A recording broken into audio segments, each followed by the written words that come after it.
Hello everyone, welcome to EDU Mansi. Lucent की quick revision series में आपका स्वागत है। इससे पहले हम ब्राह्मण ग्रंथ के बारे में पढ़ चुके हैं और आरण्यक के बारे में पढ़ चुके हैं। अगर आपने ये वीडियो नहीं देखी है तो डिस्क्रिप्शन बॉक्स में जाकर उसे देखिए। और उससे रिलेटेड मैं 2 क्वेश्चन पूछती हूँ। सबसे पहला क्वेश्चन है यजुर्वेद का ब्राह्मण ग्रंथ बताना है। और दूसरा क्वेश्चन ये है अथर्ववेद का ब्राह्मण ग्रंथ बताना है। चलो एक और पूछ लेती हूँ।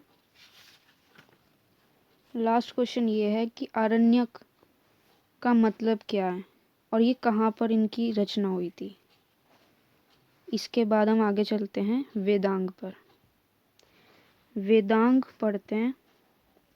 सबसे पहले देखते हैं इनकी संख्या क्या है।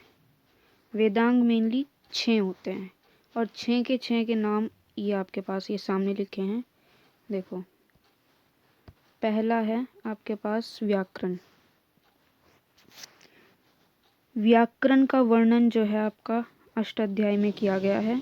और बहुत फेमस क्वेश्चन है कि अष्टाध्यायी को किसने लिखा, तो पाणिनि ने लिखा है। उसके बाद ज्योतिष का वर्णन है बृहद संहिता के अंदर और इसे लिखा है वराह मिहिर ने। उसके बाद तीसरा वेदांग है निरुक्त और निरुक्त का वर्णन है निरुक्त शास्त्र में और इसको यास्क मुनि ने लिखा है। इसके बाद है शिक्षा।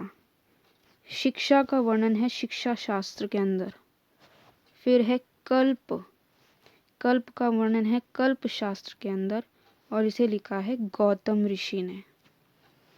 छंद।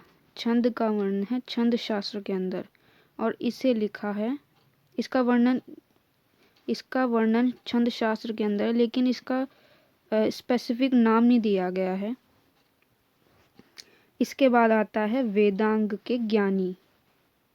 वेदांग के ज्ञानी को उपाध्याय कहा जाता है। इसके बाद हम पढ़ते हैं उपनिषद के बारे में। और उपनिषद के बारे में पढ़ने से पहले एक बात बता दूं आपको कि इससे रिलेटेड क्वेश्चन वैसे तो कम ही आते हैं, बहुत ही मुश्किल से देखने को मिलता है। लेकिन हाँ, आप इसकी संख्या याद कीजिए, 108 इनकी संख्या होती है। और उपनिषद का मतलब क्या होता है? इसका अर्थ है गुरु के समीप बैठकर ज्ञान पाना। जब हम गुरु के पास बैठकर कोई ज्ञान लेते हैं तो उसे कहा जाता है उपनिषद। और मान्यता प्राप्त उपनिषद हैं 13 उपनिषद है। उसमें कुछ उपनिषद के नाम दिए गए हैं, जैसे कि बृहद नारायण उपनिषद, ये सबसे बड़ा है और सबसे प्राचीन है। उसके बाद आता है कठोपनिषद। कठोपनिषद के अंदर यम नचिकेता का संवाद, ये भी क्वेश्चन एग्जाम में पूछा गया है कि यम नचिकेता का संवाद किस में दिया गया है। तो सबसे पहली बात तो उपनिषद में दिया गया है। और फिर कौन से उपनिषद में दिया गया है? तो कठोपनिषद के अंदर दिया गया है। उसके बाद ये ओम शब्द का महत्व भी कठोपनिषद के अंदर ही बताया गया है। इसके बाद आ जाता है आपका मुंडक उपनिषद।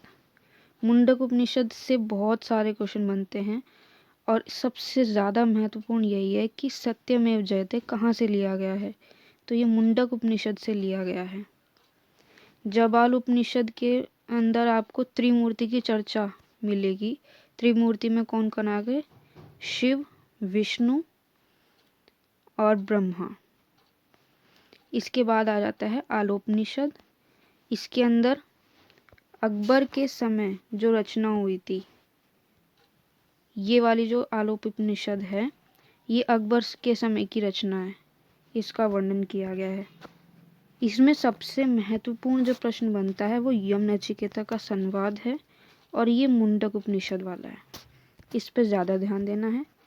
और उपनिषद से बस इतने ही प्रश्न बन सकते हैं, तो आप इसको रिवाइज़ करना।